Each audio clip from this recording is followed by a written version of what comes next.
Sportez-vous bien. Sportez-vous bien. L'actualité sportive en partenariat avec Intersport. Jean Sureda. Bonsoir à tous et bienvenue dans Sportez-vous bien, heureux de vous retrouver où nous allons pendant une heure parler de sport, uniquement de sport avec mes chroniqueurs et des invités acteurs du sport de haut niveau. Au programme ce soir les coups de cœur et les coups de gueule de nos chroniqueurs. Kevin Carrière à ma gauche nous présentera le Zoom de la semaine, sans oublier la question du jour, le débat avec l'équipe de France de football à la veille de la liste de Didier Deschamps pour l'Euro 2020. Enfin nous recevrons Althea Lorrain, championne d'Europe de taekwondo. Avec nous ce soir Kevin Carrière, bonsoir Kevin. Bonsoir. Mehdi Guillaume, bonsoir Mehdi, bonsoir Jean. Vincent Avellana, bonsoir Vincent. Bonsoir. Et Maxime Rossard, bonsoir Maxime. Salut. Et oui, pourquoi je sens que l'émission va être exceptionnelle. Mehdi, il est là, je tiens à vous rassurer. Il va arriver normalement. Bonsoir à ceux qui nous écoutent. On est là, il est là depuis une heure, hein, ça fait 18 heures qu'il est là. En retard, on est tous là depuis un moment donné, bonjour Romain. Et on a décidé de faire un foot, c'est-à-dire que Vincent a mis les gants, le short et on...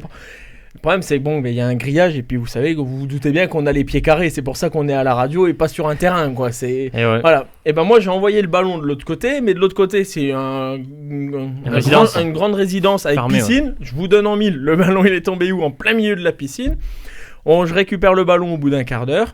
Qui, à la dernière frappe une tête. Voilà, il met une tête, le ballon va au-dessus, ça fait un quart d'heure qu'il est chez les voisins et essaie de récupérer le ballon. Il fera plus jamais de tête de sa vie, je pense. Salut Mehdi. Est-ce qu'on a un duplex là ou pour faire l'émission depuis le balcon là? Appelez Mehdi. Oui, ça peut être intéressant, ça n'empêche. Appelez-le. Vous pouvez nous faire une chronique sur la natation, non? Il n'y a pas des championnats d'Europe à ce moment là? Et en plus, pour tout vous dire, c'est le fil rouge de l'émission, ce qui va revenir avec la balle. En fait, pour tout vous dire, en plus, c'est qu'on a dit on arrête à moins 10 parce que lui, il n'a pas encore préparé. Il sait de quoi on va parler sur le coup de cœur et coup de gueule. Je peux vous le donner. Il va parler sur un coup de cœur sur le Grand Prix de Formule 1 de MotoGP, le Grand Prix de France. Mais il m'a dit j'ai rien préparé. Bon, on le laissera un peu de côté pendant un moment. Ça se trouve, il va même louper les coups de cœur et les coups de gueule. On lui donnera sa chance quand même. Sinon, vous avez bien récupéré Maxime de votre week-end? J'ai plus 20 ans on va dire. Ouais, mais c'est dur. Hein. Ouais, ça pique. Hein. Ouais. J'ai fait un peu la fête. J'ai mal aux cheveux. J'ai la voix d'un rocker de 70 ans. C'est dur là. Mais ça va, c'était un super week-end. On a bien fait la fête. C'était sympa. Kevin, ça s'est bien passé aussi pour vous? Ça va très bien. Ouais. Un peu de foot, un peu de rugby, il y a eu un peu de tout quoi. Ah ouais, là il y a eu beaucoup de choses là. Et vous Vincent? Beaucoup de canapés, il va très bien. Hein. Il est en très bonne santé. Bon, je vois que vous êtes prêts messieurs, on va pouvoir démarrer avec les coups de cœur et avec les coups de gueule. Sportez-vous bien, les coups de cœur et les coups de gueule. Chaque semaine, vous nous parlez d'un événement qui vous a marqué comme une joie et une déception. Je vais commencer avec vous, Mehdi. Ah non, il est pas là. Je vais commencer. Il y a un peu de tout. Il y a deux coups de cœur, un coup de crosse et un coup de projecteur. Le plus chaud, c'est quoi? Bon, allez, le plus chaud, c'est blague à part, c'est vraiment Mehdi, mais on va commencer avec vous, Vincent Avellana. Coup de cœur sur le Giro. La semaine dernière, c'était un coup de gueule, je crois, de mémoire, c'était sur la diffusion. Sur la diffusion, oui. On arrive avec les moyens d'aujourd'hui à avoir un petit peu, avec des gros pixels, la course, malheureusement. Et c'est un coup de cœur. Vous, c'est uniquement là aujourd'hui sur le sportif? Oui, uniquement sur le sportif, malgré mes grands progrès en anglais depuis 10 jours maintenant. J'ai pu quand même voir une belle course au final quand même. Il y avait pas mal de monde qui était à ce que je crois nous avons une entrée en direct dans le studio. Le ballon est là. C'est bon, il m'a donné le ballon. Vous irez voir sur le YouTube. Bon, je vous laisse vous installer. Ouais. Reprendre son souffle. J'ai fait 4 tours de jardin, là, j'en peux plus. Comment ça va Mehdi? Bien. On était en train de parler du Giro avec Vincent. Donc oui, le Giro c'est la 10e étape aujourd'hui. Donc en général, au bout de la 9e étape, on a le lundi de repos. La particularité du Giro, on a enchaîné 10 jours d'affilée.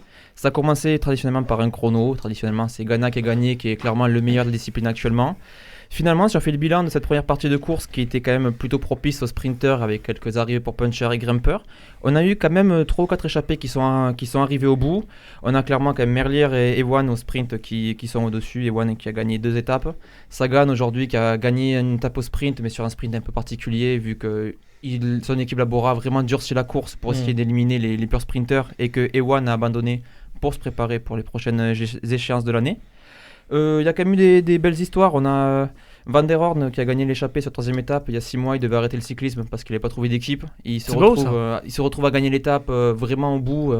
Je crois que le peloton est à 30 secondes d'échappée pendant les 20 derniers kilomètres. Ils ont réussi quand même à tenir sur le finish. Ça, c'est costaud, ça. C'est vraiment costaud, oui.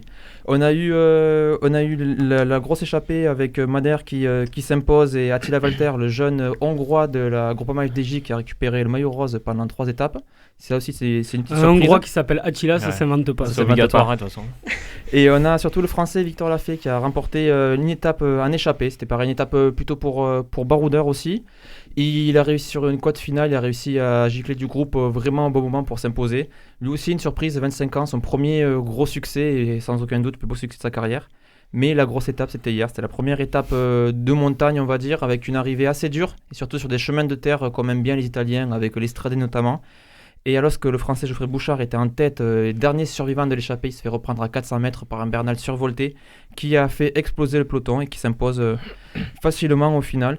Les écarts ils sont pas énormes, hein. On a quand même 13 coureurs qui sont à 1 minute 21. J'ai fait exprès de garder 13 premiers parce que Romain Bardet justement est 13e. Donc c'est plutôt du temps qu'il a perdu sur le chrono qu'ailleurs. Donc puis il se sent en confiance, il monte en forme. C'est bien pour le Tour, ça. C'est bien pour le Tour, mais surtout c'est bien s'il peut performer sur le Giro, il s'en privera pas. Mais à noter quand même Remco Evenepoel qui est deuxième, sachant que c'était la grande inconnue puisque c'était contre la montre son premier jour de course après sa blessure sur le Tour de Lombardie. Au moins on est complet sur le Giro. On ne peut pas aborder ce Sportez-vous bien du 17 mai sans parler de Julien Alaphilippe. C'est la nouvelle de la semaine, je ne sais pas si vous vous en souvenez, où il a, je ne sais pas si on peut dire déclaré forfait. Enfin, il ne va pas aux Jeux Olympiques parce que il va devenir papa. Il prend un congé paternité. Voilà, vous le comprenez ça ou pas? Je comprends. Pas du tout. Il faut bien qu'il se remette. Faut bien qu'ils se remettent de la victoire Tour de France. C'est vrai? Vous pensez? Non, je sais, c'est la stratégie de sa Après, saison, c'est qu'il vrai, vise plus les mondiaux au final que les Jeux Olympiques, qu'il ne sentait pas compatible avec la préparation et aussi le Tour de France.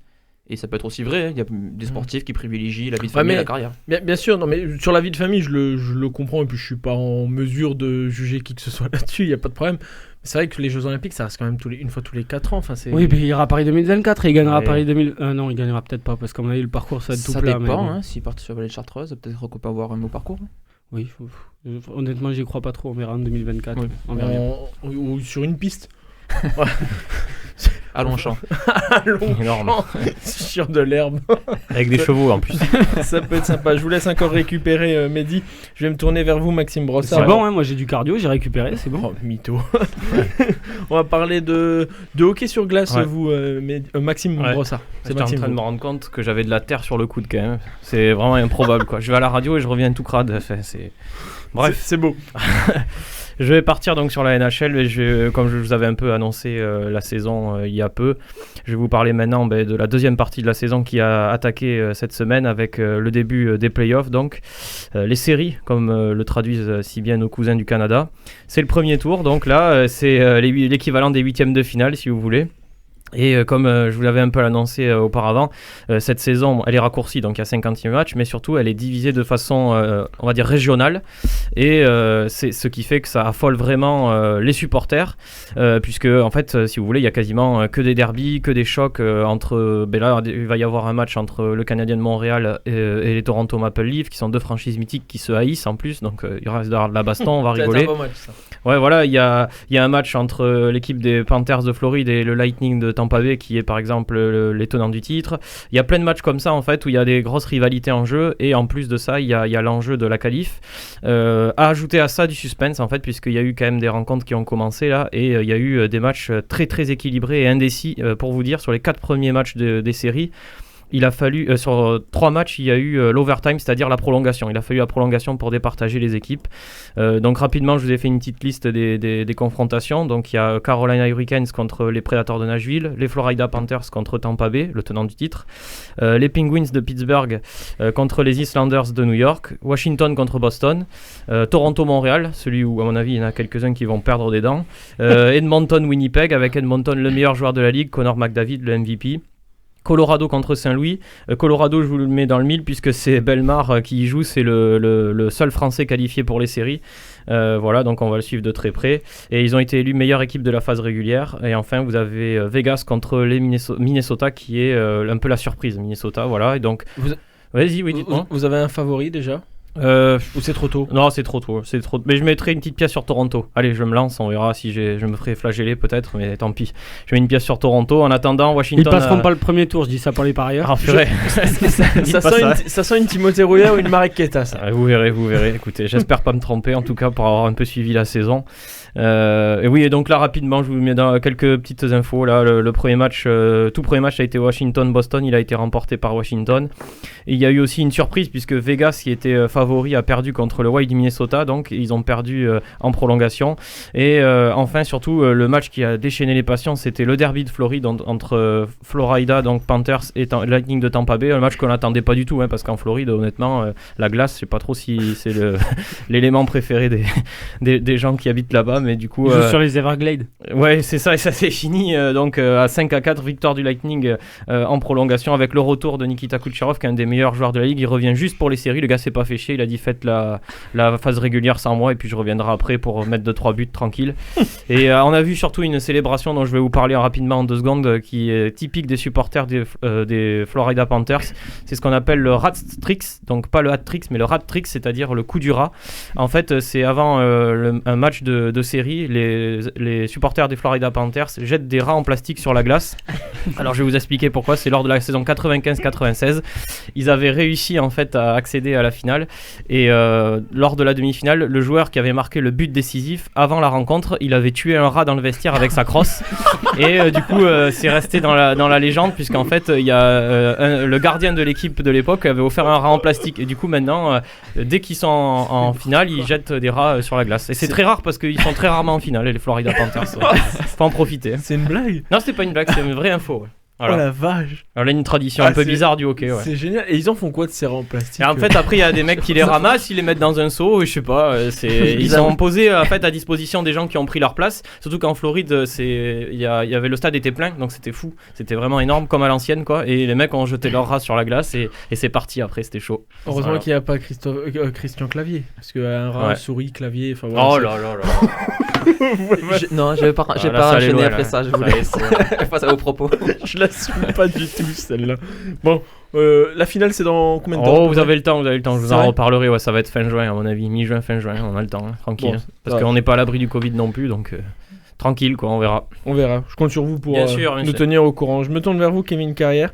On va parler de foot dans le débat à la fin, mais ce sera sur l'équipe de France. Il y aura sûrement des joueurs de Ligue 1, pas beaucoup, mais des joueurs de Ligue 1 qui disputeront l'Euro 2021 avec l'équipe de France. Mais vous, c'est un coup de cœur, sur un coup de projecteur même, sur la fin de saison de Ligue 1, une dernière journée qui s'annonce presque un peu moins passionnante, parce qu'il y a déjà un ticket de relégation qui a été tamponné hier, mais au moins c'est bon, il y a du suspense partout pour le titre, la Ligue Europa, la Ligue des Champions et tout. L'Europa Conférence aussi. Ouais, ça exactement.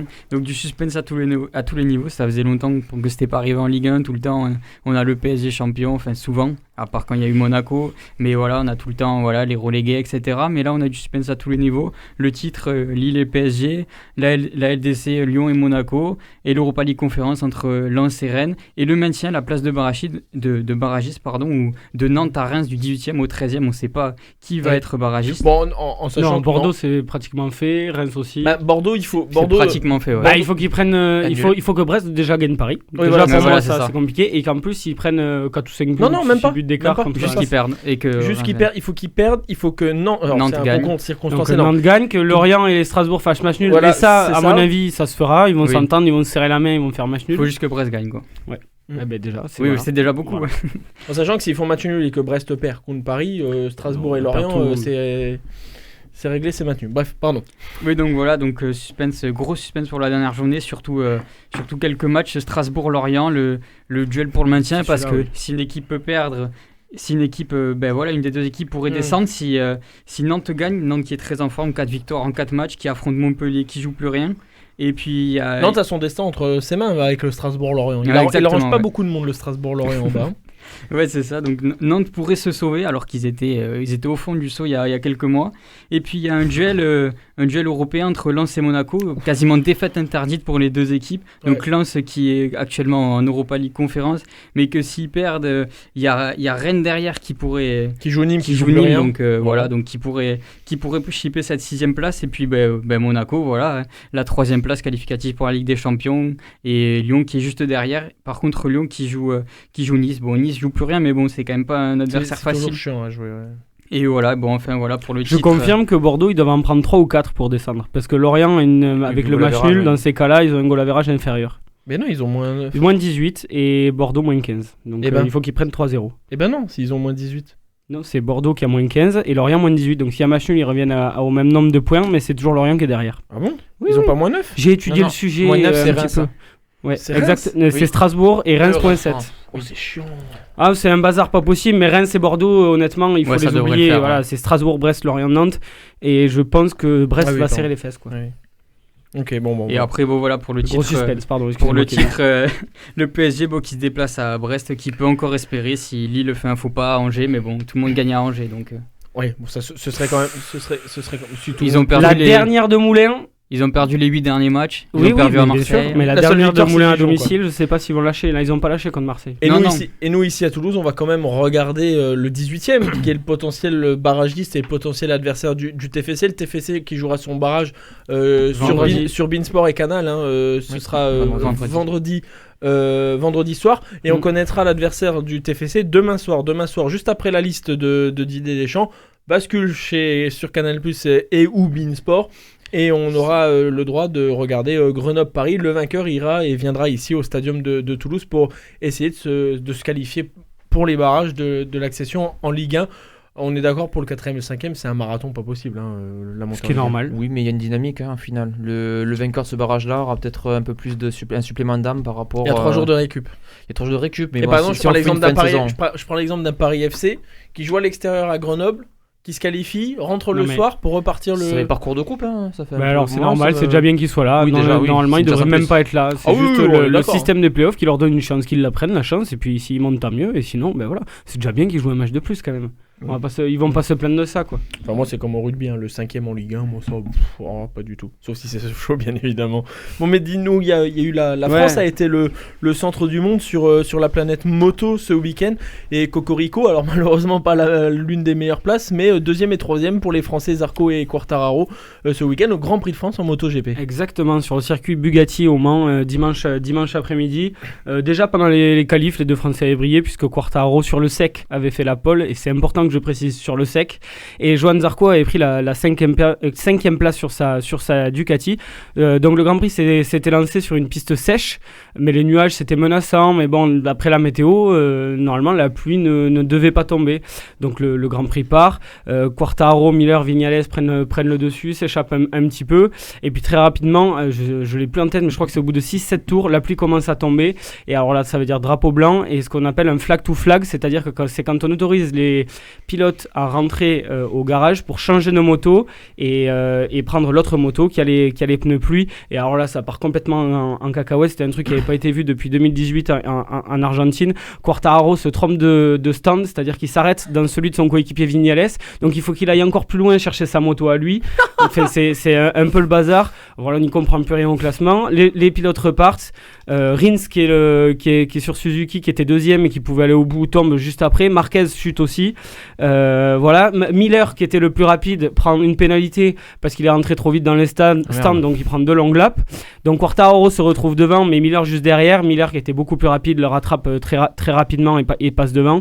Et ensuite la remontée fantastique, c'est Johan Zarco qui avait 15 ou 16 secondes de retard à un moment donné sur Quartararo, pratiquement à la mi-course, revient, double Quartararo, finit 2e, et Quartararo lui prend la 3e place. Heureusement qu'il avait un petit peu d'avance, mais c'est une grande victoire pour lui parce que les Yamaha ne marche pas sur la pluie. Quartararo a beaucoup de mal historiquement sous la pluie, donc faire un podium pour lui c'est très bien. Et Johan Zarco, la remontée fantastique, c'est quand même le pilote du week-end, et voilà une 2e place magnifique. Pour conclure en 30 secondes, au classement général au championnat du monde, Quartararo premier 80 points, 2e Bagnaia 79, Johan Zarco doit être 4e 68, je crois que 3e ou 4e, ouais. On Donc va- les Français sont là pour pouvoir espérer être champion du monde. Et ce sera réponse en novembre, octobre, novembre, Octobre. Octobre. Voilà, Cocorico, on espère qu'un Français soit champion du monde de MotoGP. On peut passer au Zoom de la semaine. Le Zoom de la semaine retourne sur les paris de la semaine dernière. On avait parié sur Tour TBC. Mehdi. 79-75. Vincent. 70-77. Je vais donner un 68-82. Coraline. 70-80. Marc. Moi, 76-78. Maxime. 80-76 pour le TBC. Et Romain. 75-71 pour Toulouse. Et la victoire est pour Mehdi avec la victoire de Tours contre le TBC. C'est une mauvaise nouvelle quand même pour le TBC ou pas? Quand même, non? Je sais même pas. Franchement, c'était bien comme saison pour eux. C'est une équipe qui doit se battre pour le maintien et juste ou alors lutter pour aller en play-off. Et au final, ils vont finir juste deuxième à un match de montée. On ne sait même pas s'ils auraient pu monter en Pro B. Est-ce qu'ils avaient les structures, les finances ou pas? Eux disent que oui, ils les auraient eu. Donc non, mais franchement, c'était une super belle saison et c'est dommage parce que le club a changé d'identité, propose beaucoup de nouvelles choses et le public n'a pas pu en profiter. Et ça, c'est dommage. J'espère que la saison prochaine, on pourra retourner les voir parce que franchement, le boulot de ce club-là est hyper intéressant et bientôt la Pro B, on l'espère. C'est tout le mal que l'on leur souhaite. Il y a quelque chose qu'on souhaite aussi encore, ce sera pour le Stade Toulousain, ce sera samedi prochain le 22 mai, rendez-vous chez moi, messieurs, pour la passe finale. à la radio, sinon tout le monde va débarquer. Le match Toulouse-La Rochelle, finale de la Champions Cup à 17h45 sur France 2 et beIN Sport. Kevin Carrière, c'est notre Zoom de la semaine. Ouais, c'est le choc franco-français donc de la finale. C'est la 6e fois que ça se produit dans l'histoire et ça aura lieu à Twickenham et ce sera aussi la 6e finale à Twickenham. Donc les finales franco-françaises qui ont plutôt bien réussi dans l'histoire au Stade Toulousain avec 3 victoires en autant de rencontres. 22-17 face à Perpignan en 2003, 18-12 face au Stade français 2 ans plus tard et la dernière en date 21-19 contre Biarritz en 2010. Et de leur côté, les Rochelais, c'est tout simplement leur première finale européenne. Ils réalisent donc leur meilleur parcours européen. Ils ont eu peut-être un tirage plus simple que Toulouse avec 2 matchs reçus à Marcel de Flandre et ils n'ont jamais réellement tremblé même face au Leinster qui avait gagné Exeter champion au titre. Et le Stade Toulousain a commencé son parcours par un déplacement compliqué à Thomond Park. Ils ont réussi l'exploit de gagner là-bas, puis ensuite au Michelin, et puis une rencontre maîtrisée face à Bordeaux qui avait eu des cas de Covid et qui était vraiment diminué. Et après, on peut dire que le Stade Toulousain, c'est un peu la bête noire des Rochelais puisqu'ils ont gagné tout simplement les 2 matchs cette année face à La Rochelle. Même en ayant eu des cas de Covid, ils avaient gagné 14-11 à Marcel de Flandre. Et puis la dernière fois que La Rochelle avait perdu à domicile, c'était aussi contre Toulouse en 2019 quand Toulouse était devenu champion de France. Ouais. Donc voilà. Et juste à noter que Julien Marchand sera suspendu. Ouais, 4 semaines, là, il a pris Julien Marchand. D'ailleurs, le temps que j'atterris, j'avais vu Marchand titulaire contre Bayonne. Je dis, mais attends, il est suspendu. Bah non, c'est son frère. C'est Guillaume. Forcément. Ouais. Gros match du Stade Toulousain ce week-end. Qui a très beau, très magnifique. Ouais, c'était beau. Le complot, il faut s'adresser à Coraline. Je crois que c'est l'heure pour nous intérieurement, là, quand même. c'est l'heure pour nous de saluer Coraline. Comment ça va, Coraline? Bonsoir. Vous avez le bisou de Maxime Lafache, le numéro 10 de Bayonne, qui était très bon. Non, mais match truqué, on va dire. Ça y est. Yannick Bru, tout ça. Ouais, c'est ça, c'est la filière toulousaine qui a marché, quoi. Non, mais effectivement, ils ont pas mis l'équipe pour gagner le match concrètement et je pense que c'était pas l'objectif, c'était l'objectif final de Coupe d'Europe. Et c'est là où on peut le dire, vous avez pas eu de peau. La finale, encore, il faut la fête à chaque semaine. Mais oui, mais elle est bien, elle est facile, elle est bien. Et je suis sûr que les auditeurs nous écoutent et rigolent bien évidemment. Ils coupent le poste. On reçoit des lettres de plainte tous les jours. Bon, on revient sur la finale, messieurs, concentrez-vous s'il vous plaît. Ouais. Est-ce qu'il y a quelque chose qui peut empêcher le Stade Toulousain d'être champion? Alors vous allez me dire oui, La Rochelle joue bien, etc. Mais est-ce qu'on voit trop beau le Stade Toulousain? Est-ce que voilà. Après les finales sur les 4 qu'il y a eu, sur les 3, il y en a 3 qui ont gagné qu'avec des points au pied. Ouais, c'est ça. C'est souvent assez fermé en fait. Et ça peut-être déjouer à la faveur du Stade Toulousain parce que Yaya West a quand même au pourcentage de réussite, je crois il est devant Ntamak. Si c'est lui qui prend le but. Il y aura Ramos. Donc après, il y aura Ramos. À savoir, est-ce qu'il va mettre Ramos pour buter? Faut voir. Ça reste à voir. Mais en tout cas, faut... Il mettrait Ramos en 15?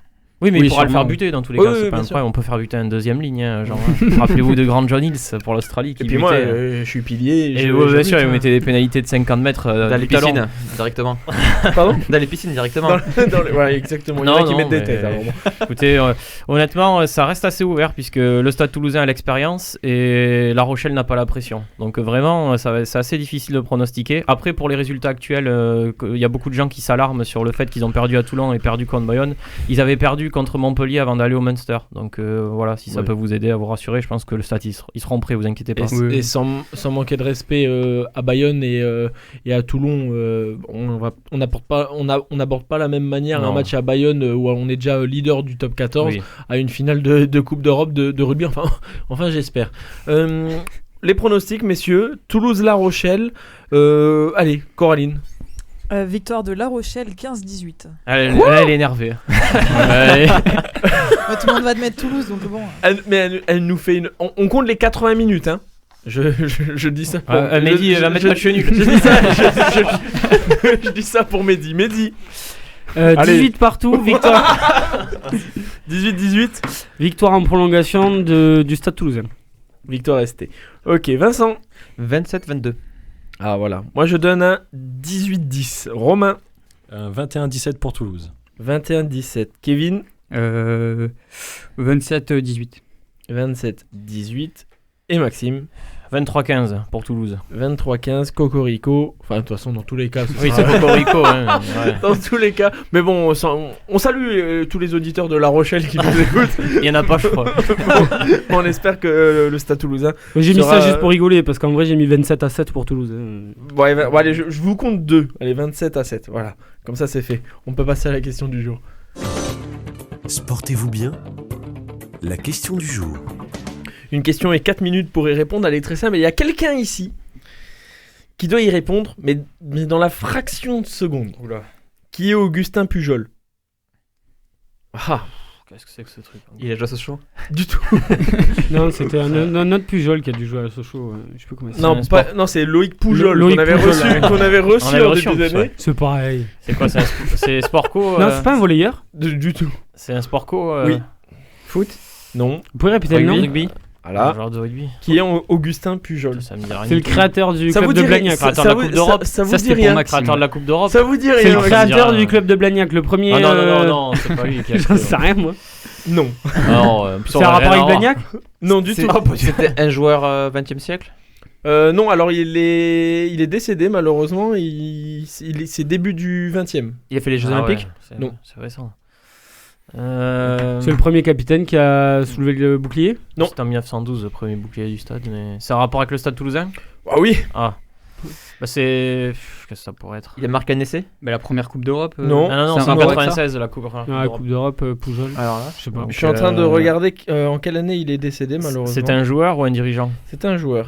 C'est un joueur. premier capitaine. Dit Toto. Si vous avez son surnom, c'est Toto. Comme Toto Dupont, quoi.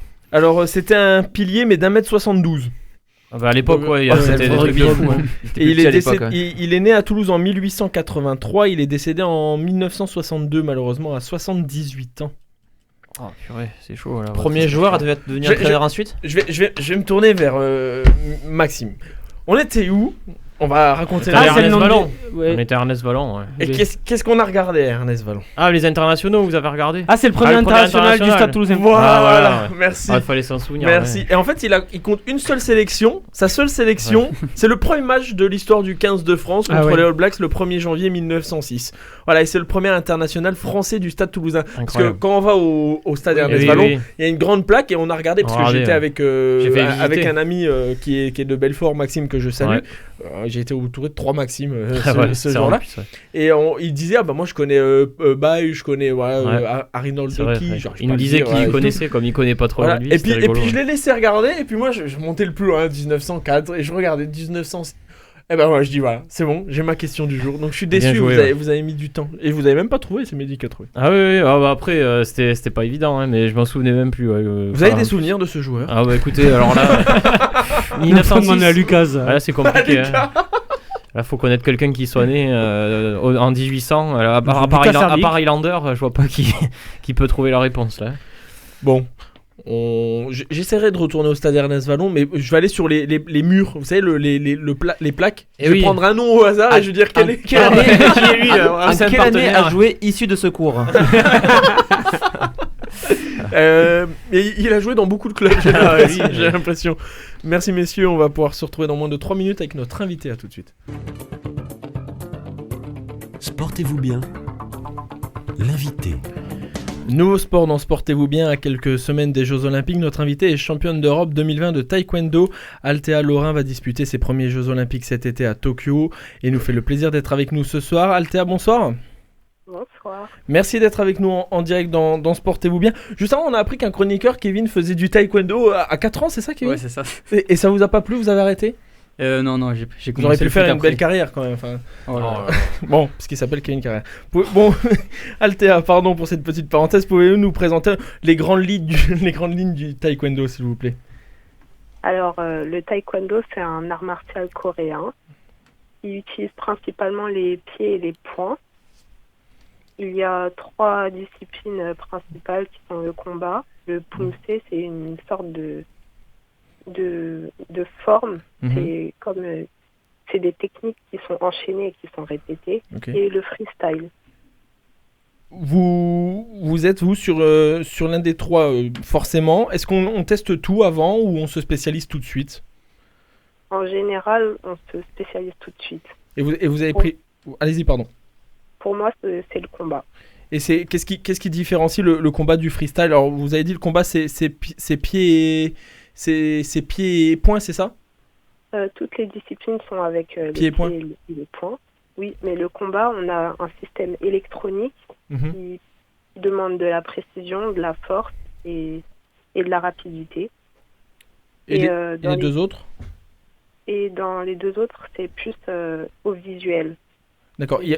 Et donc j'imagine qu'il y a des juges à côté. C'est un sport de combat, ça vous venez de le dire, et c'est le taekwondo. On peut comparer le taekwondo à un autre sport de combat où c'est totalement différent. On peut comparer ça au judo, à la boxe, ou c'est vraiment différent? En général, on a tendance à comparer le taekwondo au karaté. Au karaté, mais ok. La différence entre les 2 sports, c'est que au karaté, c'est un système à base de une touche, et au taekwondo, on peut faire des enchaînements de techniques. Et plus on fait des enchaînements, plus ça rapporte de points, j'imagine.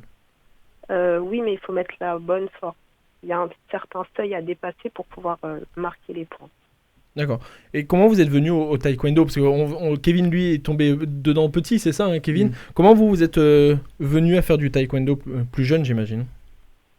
Alors, au départ, c'est par le biais de ma mère qui avait fait des arts martiaux. Qui m'a inscrite pour faire du karaté, je crois. Et finalement, je me suis trompée de fil et j'ai dû aller au taekwondo. C'est un heureux hasard. Oui, donc quand c'est qu'on comprend qu'on peut jouer à très haut niveau, parce que bon, quand on est médaillé de bronze au championnat d'Europe en 2019 et championne d'Europe, surtout 2020, on va en reparler tout à l'heure de taekwondo, c'est du très très haut niveau. On le comprend assez tôt ou pas du tout? En général, c'est qu'on en a envie assez tôt, oui. Et le titre de champion d'Europe en 2020, c'est à Sarajevo, je crois, ou c'est celui de 2019. C'est votre meilleur souvenir de votre début de carrière? Parce que bon, vous êtes quand même en début de carrière, bien évidemment, donc j'espère qu'il y aura d'autres titres derrière. Mais à l'heure actuelle, c'est votre meilleur souvenir, le titre de champion d'Europe? J'ai eu des titres en junior, mais c'est vrai que ces titres-là, en sortant du confinement, ça a été quelque chose de très rassurant. Ça a donné un nouveau souffle à cette année. Et ça m'a donné plus de confiance, de capital confiance pour les compétitions dans la catégorie senior. Oui, parce qu'il y a un monde, j'imagine, même, enfin, dans tous les sports, j'ai l'impression qu'il y a un monde. Dans le taekwondo aussi, entre la partie junior et la partie senior, c'est important, j'imagine, de confirmer et de tout de suite avoir un statut en senior, non? Oui, c'est très important. Chez les seniors, en général, les combattants ont beaucoup plus d'expérience parce qu'ils sont sur le circuit depuis maintenant des années et ils ont cette assurance-là qu'une personne un peu plus jeune ne va pas forcément avoir. vous êtes française, donc la France se porte bien en taekwondo. D'ailleurs, quels sont les pays qui dominent ce sport? Comme vous l'avez dit, c'est issu de la Corée. J'imagine que les Asiatiques sont à haut niveau aussi là-dessus, non? Oui, c'est vrai. Et je dirais que oui. les nations qui dominent le taekwondo aujourd'hui au niveau mondial, c'est la Corée du Sud, la Chine aussi, et l'Angleterre. Et la France au niveau mondial se situe où? Vraiment en dessous?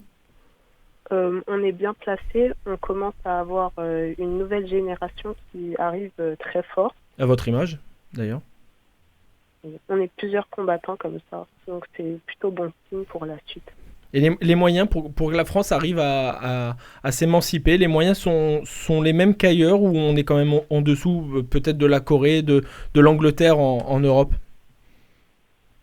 C'est vrai que l'Angleterre a un système de sport de haut niveau très professionnel, mais je pense que la France aussi, on n'a rien à leur envier. Je pense qu'on peut... Souvent, en combat, on arrive à gagner contre eux, donc c'est pas un problème. Oui, puis c'est toujours un plaisir de battre les Anglais, peu importe la discipline. Vous l'avez dit tout à l'heure, il y a eu le Covid, vous avez été championne d'Europe juste après le Covid. D'ailleurs, bon, ça a embêté et ça embête encore tout le monde, cette histoire de Covid. Comment ça s'est passé, vous, cette période? Comment on garde la motivation? Déjà, est-ce que vous l'avez perdue ou pas pendant ces confinements? Et comment on se prépare, comment on s'entretient physiquement par rapport à ça? C'est vrai que ça a mis un coup de baisse de motivation à beaucoup d'athlètes dans le monde, je pense tous d'ailleurs, et qu'il fallait faire en sorte de se reprendre mentalement et de se remettre au travail au plus vite. Mais on a eu un staff qui a très bien géré toute cette crise. On a eu au départ des conférences en visio, puis des entraînements en visio. Puis dès qu'il y a eu le déconfinement, tout a repris. On a fait une espèce de bulle sanitaire. Et pour préparer les derniers championnats, les qualifications olympiques, tout, on a aussi fait une bulle sanitaire, ça s'est très bien passé. Aujourd'hui, vous vous préparez pour les Jeux Olympiques. Ce sont vos premiers JO à Tokyo. Est-ce que vous avez une certaine appréhension par rapport à ça? À vrai dire, pas tant que ça. Je pense que c'est une compétition comme une autre. C'est vrai que le niveau sera beaucoup plus relevé, mais il ne faut pas avoir peur quand on fait les choses. Est-ce qu'il y a une certaine déception de ne pas avoir de Français, d'avoir un contexte vraiment pénible pour tout le monde et pour les sportifs, d'avoir un stade où alors on les aime bien, nos amis japonais, mais il n'y aura que des Japonais présents sur le site à Tokyo. Est-ce que ça a un petit goût amer ou comme vous venez de nous le dire, vous faites abstraction de tout ça? C'est vrai que je suis plutôt du genre à faire abstraction de tout ce genre de détails là, parce que je pense que quand on est dans la compétition, le jour même, on ne se rend pas forcément compte de tout ce genre de détails là. On est concentré que sur ces combats. Mais c'est vrai que l'absence du public va se faire ressentir.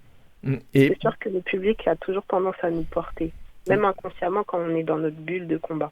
Et même quand c'est des supporters étrangers, le fait qu'il y ait du monde dans les tribunes, ça vous porte?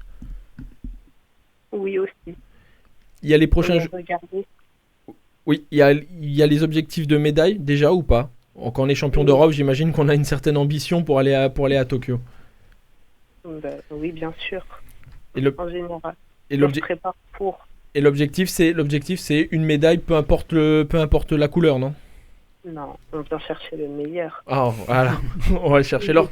C'est tout le mal que l'on vous souhaite, bien évidemment. Pour terminer, il y a encore deux petites questions. Les prochains Jeux Olympiques, c'est déjà dans 3 ans. C'est enfin, les prochains, c'est là dans 3 semaines, dans 6, 7, 8 semaines. Voilà. Mais les suivants sont en 2024 à Paris. Vous me voyez venir, on y pense déjà. Est-ce que c'est déjà dans un coin de la tête, ces Jeux Olympiques français à Paris? Bien sûr. Ce sera devant le public français, devant ma famille, devant mes amis, mon club, tout le monde. C'est vraiment quelque chose de... C'est un projet, je pense, pour tout athlète français aujourd'hui qui parle de lui-même, qui donne envie. Oui, et on espère avoir une petite médaille d'or en 2021, une petite médaille d'or en 2024, et ça, ce serait parfait. D'ailleurs, Althea, si vous le permettez, si on peut vous suivre au quotidien, on peut aller sur les réseaux sociaux, j'imagine, on peut vous suivre où? Alors, vous pouvez suivre mon actualité sur ma page Instagram. @ayamaltea_L. Et vous pouvez aussi suivre mon actualité sur Facebook, sur Altea Lorrain Athlète. Voilà, comme ça c'est complet, on peut vous suivre et on pourra célébrer avec vous le titre de champion olympique cet été. C'est tout le mal que l'on vous souhaite. Altea, merci beaucoup. Merci à vous. Merci d'avoir été avec nous dans Sportez-vous bien. Bon courage pour la suite, bon courage pour la suite de votre carrière, bon courage pour les Jeux Olympiques de Paris 2024, pour les championnats du monde, les championnats d'Europe et toutes les compétitions qui arrivent. Nous, on va pouvoir passer au débat de la semaine. Sportez-vous bien. Le débat. Demain, Didier Deschamps donnera la liste des 23 joueurs qui tenteront d'amener la France sur le toit de l'Europe. Une liste élargie à cause du Covid et pas vraiment de surprise normalement, quoique.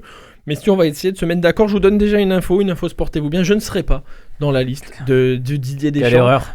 Messieurs, les gardiens de but, pour les auditeurs qui nous écoutent, j'ai mis une... mais la liste, je peux vous la donner à un ou deux noms près, même si vous voulez. Oui, je vous l'ai déjà donné sur Sportez-vous bien. Hein. Je ne l'ai même pas vu ce que vous avez mis, mais on la connaît tous. Et c'est ça qui est embêtant avec des... Enfin, les listes n'ont plus aucun intérêt. Je suis pas d'accord que ce soit embêtant. C'est un débat qu'on... Non, j'ai pas dit que c'était embêtant. Je dis juste que... Je dis pas que c'est embêtant. Je dis juste que du coup... Non, mais c'était pour dire que l'annonce de la liste, en fait... Replay, Coraline. Non, mais l'annonce de la liste, je suis désolé, mais pour moi, c'est un non-événement, quoi. Ah mais enfin moi aussi, surtout quand on connaît humblement Didier Deschamps dans sa façon de faire. Les gardiens de but, je crois qu'on va pas y passer 2 heures. Hein, Lloris, Mandanda, Maignan, tout le monde est d'accord là-dessus. Il y en a un quatrième. Oui voilà, c'est ça la surprise. Alors est-ce qu'il y aura un quatrième? Il y aura même pas de surprise. C'est Areola ou Costil? Areola. Il l'a convoqué au mois de mars. Et avant c'était Costil. Ah bon? Oui, en décembre c'était Costil. Ah ouais, en novembre. Cette année, il peut avoir le troisième gardien d'habitude, sans vouloir lui être méchant, il sert pas à grand chose. Là pour le coup, il peut avoir une importance finalement, parce qu'avec l'ange de Covid, ça peut vite sauter, les gardiens. C'est vrai. En sachant, les centraux aussi. Alors Kimpembe, Lenglet ou Upamecano, Varane, Zouma. On est d'accord. C'est Lloris, Mandanda, Areola, Maignan. J'ai mis Meslier de Leeds juste pour faire plaisir. Il a autant de chances que Baptiste René d'y aller. Ou Lafont. Ouais, il mettait Lafont. Les défenseurs centraux, il m'en faut 4, messieurs. Bon, Kimpembe, on est d'accord? Non, il en faut 5. Bon, j'en ai mis 4. C'est une liste de 26, donc il en faut 5. Eh ben non, parce qu'il va prendre 4 centraux et 5 latéraux, parce qu'il y a Ferland Mendy qui peut jouer à gauche, à droite et dans l'axe. C'est pour ça qu'il va prendre. Il peut pas jouer dans l'axe, Mendy. Il a jamais joué dans l'axe. À 3, si on défense à 3, plus Lucas dans l'axe. Il peut pas. S'il nous invente ça, il peut pas. Je demande l'avis de Maxime Brossard. Si vous voulez, il y a Upamecano qui peut jouer latéral droit et Kimpembe qui peut jouer latéral gauche aussi. On prend Kimpembe, Varane, l'anglais parce qu'il sera numéro 2 et l'autre. Moi je dirais Koundé, mais il a jamais appelé, donc c'est ça le problème. Et puis surtout qu'il y a l'Euro Espoir et les Jeux Olympiques. Oui. Ça va être compliqué. Moi, Kimpembe, Varane, Lenglet et Zouma. Mais Zouma, on est d'accord. Et pour moi, il y aura Upamecano aussi. Après, je sais pas si ça embêtera à prendre comme vous l'avez dit. Moi, je suis parti sur 4 latéraux et 5 centraux et pas l'inverse. Après, on verra bien. Défenseurs latéraux, messieurs. Pavard et Hernandez du Bois-Digne, je pense que ça, c'est tamponné. Oui. Et après, Ferland Mendy, je suis même pas sûr. Moi, Ferland Mendy, vous savez pourquoi? C'est parce qu'il est blessé. Oui. Et parce que vu qu'il est blessé, franchement, ça aurait été très discuté qu'il ne le prenne pas, parce que Ferland Mendy est quand même titulaire au Real Madrid. Ouais. Mais le fait qu'il soit blessé, ça change des choses. Et c'est pour ça que je ne l'ai pas forcément mis. On va s'arrêter 2 secondes sur les défenseurs centraux et latéraux. Je reviens sur les centraux. Upamecano, ça a été quand même l'une des déceptions. Alors oui, il a marqué un but sur corner pour un mec d'1m95. Je trouve que c'est bien. Je vois pas où est la déception.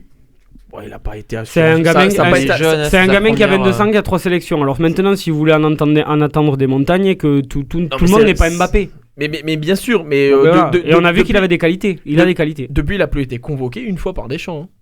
Oui, mais c'est peut-être une erreur de la part de Deschamps, parce que reprendre Zouma, vous m'excuserez, mais il a fait bon. la chose avec Laporte aussi, Deschamps, au final. Oui, ça a été il a convoqué une fois, il n'a pas forcément convaincu, il a peut-être un peu grillé, puis on attend toujours. C'est des fonctionnements très spéciaux avec Deschamps. Voilà, peut-être qu'au niveau même de la dynamique de groupe, il a considéré ça qui m'étonnerait, mais peut-être Upamecano, ça va pas forcément, j'en sais rien. Et puis il a ses têtes, il a ses têtes, et on peut le comprendre aussi, parce que Jules Koundé ou le Fofana, il est extraordinaire à Leicester. Et de ne jamais les avoir vus, ça veut dire qu'il y a autre chose que on le sait, de toute façon, il y a autre chose que le critère sportif, c'est surtout la dynamique de groupe, et bon voilà, il y aura pas de grande surprise là-dessus, quoi. C'est surtout que pour contre, vous avez mis Koscielny, mais Comme ça, non mais comme ça, je l'ai mis comme ça. Il est à la retraite. Il a le droit de mettre des blagues dans les Mais bien émissions, sûr. hein, il a le droit de mettre des blagues. hein. On en parlera des attaquants, mais Je l'adore, mais j'ai bon. mis quelques blagues. Benzema. Pour Koundé et Fofana, Attendez. je l'ai noté. Pour Koundé et Fofana, messieurs, ce qui leur fait problème pour eux, comme pour Kamavinga, comme pour Aouar, j'ai envie de dire, comme pour Ikoné potentiellement, c'est qu'il y a l'Euro Espoir et qu'il y a la France est en quart de finale à la frontale, les Pays-Bas de mémoire en quart de finale de l'Euro Espoir, et il y a les Jeux Olympiques, un mois et demi après. Ça à prendre en compte, que ce soit pour Sylvain Ripoll, l'entraîneur des espoirs, et pour Didier Deschamps, ça on peut pas le négliger. À partir du moment où Deschamps veut le prendre pour l'Euro, il y aura l'Euro. Je pense que c'est la priorité de tout le monde. Moi je pense pas. Honnêtement, si c'est Mais s'ils veulent vraiment le prendre, Deschamps il le prendra. Mais il le prendra s'il y a blessé devant. Mais à partir du moment où il n'y a pas blessé, Koundé. Mais c'est parce qu'il considère qu'ils n'ont rien à faire dans son groupe. Mais non, c'est que c'est trop tôt. Je vous prends le pari. C'est juste qu'il considère que je vous prends le pari qu'en septembre, Koundé. Convocation de septembre après l'Euro, Koundé est à l'Euro. C'est juste qu'il termine avec les espoirs, quoi. Ça voudra dire qui saute, qui est trop vieux pour ne plus venir. Mais Zouma ne viendra plus. Zouma, alors ça c'est pas gagné. C'est entre Zouma et Sissoko, il y a combat quand même. Oui, vous m'excuserez, mais bon. Pourquoi pas. Et sur les latéraux, il y en a un qui fait parler de lui dans la presse et sur le terrain aussi. C'est peut-être ça le plus important. C'est Théo Hernandez, justement. Moi, je le prendrai en tout cas. Vous le prendrez? Alors, jamais de la vie, il sait pas défendre. Oui, voilà. Non, mais c'est un truc parce que moi, je pense que dans cette compétition, on va affronter des équipes à 5 défenseurs et que des fois, il faut s'adapter. Et moi, je le verrais bien. Bon, après, je pense pas que Deschamps le fera, mais je pense que c'est bien d'avoir ce piston gauche. Et voilà, c'est un rôle qu'il a rempli à merveille cette année. Il est offensif, donc il est trop offensif pour Deschamps. Mais moi en tout cas, si c'était mon choix, je le prendrais en tout cas. La mission numéro 1 d'un défenseur, c'est de défendre. Non, mais ne serait-ce qu'un peu correctement, quoi. Voilà. Je pense que pour Deschamps, effectivement, il y a un minimum à avoir. Ce cas, notamment, est là où il a progressé Lucas Digne. Et je pense que pour une défense à 3, il considère que Léo Dubois et Lucas Digne peuvent y jouer aussi. Et voilà, et que les autres, ce sera dans une défense à 4, que ce soit Hernandez ou Pavard. Voilà. Et Théo Hernandez, je sais pas, on le verra sous Zidane. Ah oui, Zidane. En 2022. Ce serait normalement en 2022. On passe au milieu de terrain. Là, il y a du taf, il y a du boulot pour les milieux de terrain. J'ai envie de dire qu'il y en a 3 où ils peuvent pas bouger. C'est Rabiot, Pogba et Kanté. Je pense qu'on est tous d'accord là-dessus. C'est les titulaires. Voilà. Lemar aussi, la mascotte. Voilà. Tolisso, hein. Voilà, on va juste parler de Tolisso après. Juste avant, Ndombele, on est d'accord. Ndombele, il a fait un bon mois de mars avec l'équipe de France. Oui. Il fait une bonne saison avec Tottenham. Je pense qu'il sera dans les 26. La dernière place va se jouer entre moi et Ndombele, je suis pas sûr, mais il a plus de chances que les autres. Entre Ndombele, Nzonzi et Sissoko et Tolisso. Voilà, là, il y en a 3 qui iront sur 4. Tolisso, je pense qu'il a un gros avantage. Il est champion du monde. Il a pas joué de l'année, quoi. Bon, mais ça, c'est pas grave. Deschamps, il a pris Benjamin Mendy qui avait joué 4 matchs. Comme il a connu Lizarazu qui a fait la Coupe du Monde après 6 mois d'absence. En sachant qu'il sera pas titulaire, Tolisso. Bon, mais Tolisso sera là à la place de Sissoko alors. Je vois pas se passer Sissoko, hein. Franchement, ça m'étonnerait vraiment. Là, surtout qu'il y en a 26. Mais blague à part, je pense qu'il va prendre Sissoko pas parce que c'est Sissoko et tout le monde rigole. Mais c'est que Sissoko, c'est un profil qu'il y a personne qui a ce profil, mais personne en France et personne ailleurs. Mais c'est vrai, je veux dire, Sissoko, c'est le mec que tu peux mettre en 6, en 8 sur un côté devant. Enfin, c'est énorme pour un coach, non? C'est la formation à Toulousaine. Oui, voilà, exactement. Vous avez vu le premier que j'ai mis au milieu de terrain? J'ai envie d'en parler aussi un petit peu. Jordan Verretou. Est-ce que c'est le même problème pour un Koundé, que pour un Fofana, que pour un Théo Hernandez, par exemple? C'est des mecs qui n'ont jamais été appelés, qui arrivent un peu trop juste là, ou est-ce que Deschamps va faire une surprise? Vous le voyez ou pas? Pas sur Verretou, en tout cas. Vous voyez pas Verretou? Non, bah là, déjà on a cité dans les 6 qu'on mettrait pas Sissoko, alors bon, ça veut dire qu'il y a du monde devant lui. Non, mais il aurait pu être pris avant, quoi. Verretou, voilà. Ça fait une saison extraordinaire, c'est un des meilleurs joueurs de la Roma, c'est un des seuls qui tient la route. Normalement, il joue en Italie, ça devrait plaire à Deschamps, et pourtant ça lui plaît pas. Donc bon, c'est que tant pis pour lui, quoi. Peut-être sur la liste sur les matchs amicaux qui après l'Euro en général, si ça fait des tests en général. Soit il y a plus de matchs amicaux, c'est Ligue des Nations. Oui, c'est Coupe du Monde direct. Oui, c'est match amicaux. Oui, c'est la qualif, la Coupe du Monde. Qualif de Coupe du Monde. Oui, en général, il y a toujours une liste qui fait tourner. Hein. Il y a toujours une liste qui tourne juste après la compétition, donc peut-être là on pourra avoir des surprises. Mais là, j'y crois moyen. C'est surtout que ce sera après la Coupe du Monde, l'Euro, ce sera après les JO. Alors on ne sait pas où va aller la France aux JO et à l'Euro, et c'est surtout là où les championnats reprennent à des périodes différentes. Donc va y avoir des joueurs qui ont des formes différentes. Donc c'est peut-être là où est, comme dit Vincent, où il y aura un petit peu plus de surprises. Kamavinga, War, ça va partir avec les espoirs, on est d'accord avec ça? Oui, Kamavinga, je pense que je ne sais même pas s'il a sa place en espoir en ce moment. Je ne sais même pas s'il sera dans la liste parce qu'il n'y a pas le niveau, il n'est pas bon en ce moment. Après, Oussama War, il est éligible ou pas, Oussama War, j'en sais rien moi. Il fait partie des groupes espoirs, il est assez jeune. Je crois qu'il peut. Ils ont rallongé d'1 an pour rapport au Covid, c'est ça, mais sinon, il est. Ils le prennent pour son statut parce que c'est pas pour sa performance non plus, parce que ces mecs-là en ce moment ils sont pas bons quoi. Ils font pas partie des mecs en forme, mais voilà, ça sera sûrement des cadres. Mais comme Kamavinga, il faut qu'il oublie, il faut arrêter. Il y a un an, c'est le Real Madrid se l'arrachait. Maintenant, il a plus le niveau d'être titulaire en Ligue 1. Il faut arrêter, il faut prendre le temps avec ce genre de jeunes joueurs. Et lui, il a 17 ans, je crois, c'est ça. Il faut prendre le temps, mais on en fait beaucoup trop avec ces jeunes-là, quoi. Beaucoup trop. Je me tourne vers les attaquants, là, je pense qu'il y va. Bon, déjà en 1, Giroud, on est d'accord. Oui. Giroud, Griezmann, Ousmane Dembélé, Coman, Ben Yedder, Mbappé. Alors là, Ben Yedder. 1, 2, 3, 4, 5, 6. Et Martial. Il m'en manque un. Et Martial, je pense. Hein. T'as Mbappé, Martial, Griezmann, Giroud, Dembélé, Coman. Ça fait 7, moi, j'avais. Moi, j'ai 7, moi. Ouais, ok. 1, 2, 3, 4, 5, 6, 7. 2, 4, 6, 7. C'est ça. S'il en prend 7, il y aura Ben Yedder. Après, ça se jouera la dernière place entre Martial et Ben Yedder s'il en prend que 6. C'est vrai. Vous me voyez venir. En gros, on va partir en Espagne, on va partir à Madrid. On va partir au Real Madrid, on va parler français à l'étranger. Ouais, exactement, du trophée UNFP. Oui. Je reprends les propos de Lucas Serdic il y a 3 semaines dans l'émission. Lucas Serdic l'a dit, je sens quelque chose. J'avais dit que moi aussi je sentais un truc bizarre. Je suis pas pour Benzema, si vous voulez mon avis en équipe de France, parce que l'équilibre de l'équipe de France, pas sportivement parlant, c'est que l'équilibre, vice-champion d'Europe, champion du monde, à partir de là, je vois pas pourquoi on mettrait un coup de pied dans la fourmilière quand tout va bien. Ça c'est voilà. Mais sportivement parlant, on est d'accord que tout le monde le prend ici à table, mais vous sentez vous quelque chose ou non, c'est juste un truc de journaliste, truc non. De média. Est-ce que vous avez l'info que Deschamps a appelé Benzema ou Benzema voilà, c'est tout. On l'a pas. Vous l'aurez jamais. Moi, j'en sais rien. Donc, c'est à partir du moment où ça c'est pas arrivé, et je pense qu'on le saurait si c'était arrivé. Et il y a zéro chance. C'est juste une guerre d'ego.